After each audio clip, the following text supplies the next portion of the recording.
নাম মোহাম্মদ হারুন আর রশিদ। আমার বেশ কিছুদিন যাবৎ মাথার সমস্যা আর কি, মাথায় ব্যথা করতো, মাথার ভিতর কামড়াইতো, মাথা ঘুরতো। তা আমি জিলরন সাহেবকে দেখালাম, উনি দেখলো, দেখার পরে উনি কিছু ওষুধও দিলে প্রথম, দিয়ে উনি আমাকে সাজেস্ট করলেন যে একটু অপারেশন করতে হবে।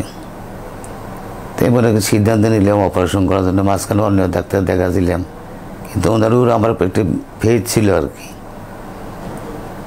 যার ফলে উনি বিদেশে গিয়েছিল, বিদেশ না আসার পরে ওনাকে দিয়ে আমি অপারেশন করালাম। অপারেশন করে এখন আমার আলাদম খুব সুস্থ মনে হইতেছে, এখন কোনো সমস্যা নাই।